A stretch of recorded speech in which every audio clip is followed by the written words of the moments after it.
The best of the Morning X on 99X. Barnes, Leslie, and Jimmy. The original 99X. The Morning X, Barnes, Leslie, and Jimmy. Let's see. Look at this resume. The Fly, Tootsie, Cutthroat Island, The Long Kiss Goodnight, Academy Award for Accidental Tourist, nominated for an Academy Award, Thelma and Louise.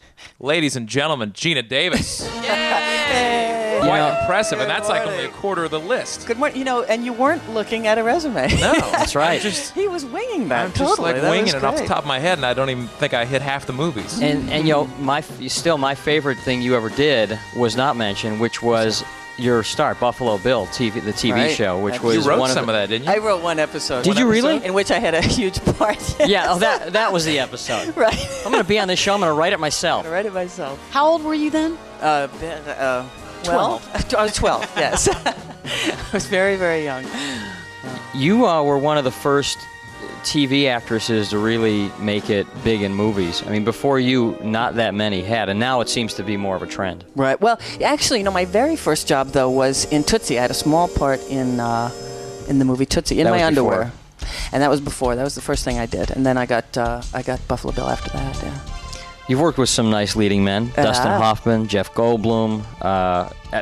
You didn't only work with Jeff, you married him. Yeah, well, that's what happens. Yeah. Things happen. No, I've had some great co-stars and great directors that I've got to work with. And now I just worked with Samuel Jackson, who's the coolest guy on the planet. He's great.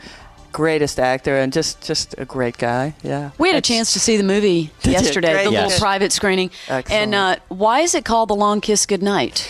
Well, it's it sounds a little esoteric, I know, but it's because I play these two characters. I have amnesia in the movie at the start of the movie, and I don't remember my past, and it's been 8 years, so it's been a long good night during which I had to kiss my other self good night. There we go. So I should have figured that out. Yeah, amnesia is an interesting film tool because you rarely see amnesia in real life. I've never met anybody who's ever had amnesia. In movies, you always see amnesia. Sure, that's a great device.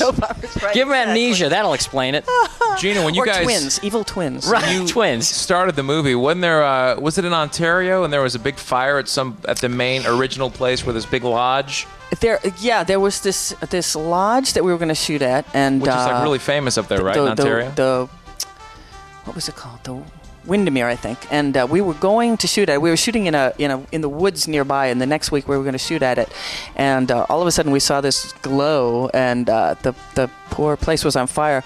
And all our crew ran down there and tried to help the firemen and everything, but it kind of Did you have to burned scrap to the any ground. footage from the movie, or is there no, some we hadn't still? shot. We hadn't shot at that place. So, but fortunately, other old resorts in the area offered their services, so we replaced it with another place. But it was too bad. It was a beautiful old wood building. Your husband directs this movie, right? The Long Kiss Goodnight. Yes. How did you guys meet, Renny Harlin? Well, we actually met through our agents. They through your agents. Your people met through your agents. No, what did he do? Hey, stop puking over here. It's Let her tell the story. Let me tell the story.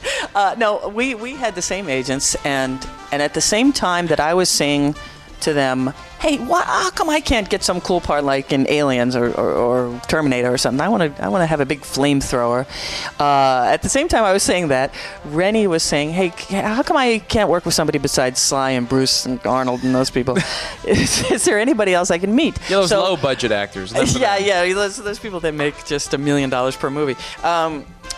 So they said, well, why don't you guys meet and see if you can cook something up that you want to work on together. So we came up with more than they had in mind. Yeah, you cooked up a marriage. Yeah, there you go.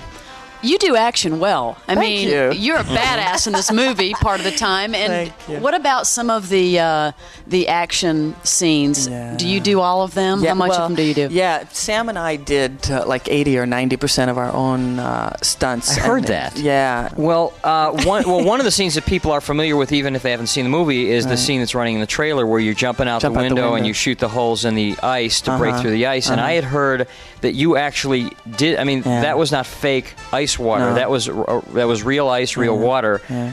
They have stunt people, Geena. They have fake ice. Don't they have by now? Seriously, why? I mean, how? Why would something? Well, it's partly that Renny's insane, but partly that and Sam and I also are for agreeing to do it. But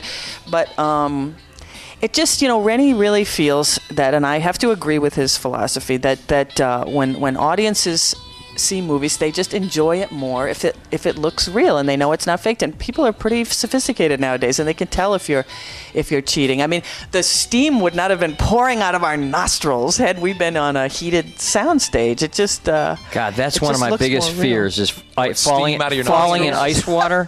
Did you do that in one take? How many takes? 3 takes. Oh, man. It was just about as horrible as you could ever imagine. It was the worst thing I've ever done. Oh, yeah. It was horrible. What did you wear underneath? We had wetsuits on under our costumes, which helped a little, but you can't wear a wetsuit on your head. Right. And it really was like swimming in a slushy. It was the worst. You know how when you get an ice cream headache and it's really painful? Yeah. It was like 1,000 ice cream headaches at once. What about we couldn't see? We were just screaming in agony when we came out of that thing. More of this interview you don't want to miss is back in minutes on the best of the morning X 99X. Hey there, I'm Paula Pant, host of the Afford Anything podcast. I help people make the smartest money decisions possible. You should not do the 401k loan. Reason number 4,872. Are we heading for a recession? You'd be shocked. Dumping it into the house? Invest in flipping houses. Mathematically the better option. Paula Pant's really keeping us in business. Because face it, money's too important to wing it. Review your budget. Take the reins. Sharpen your skills. Do the things. Start a side hustle. That will affect your life. Right. Afford Anything. Follow and listen on your favorite platform.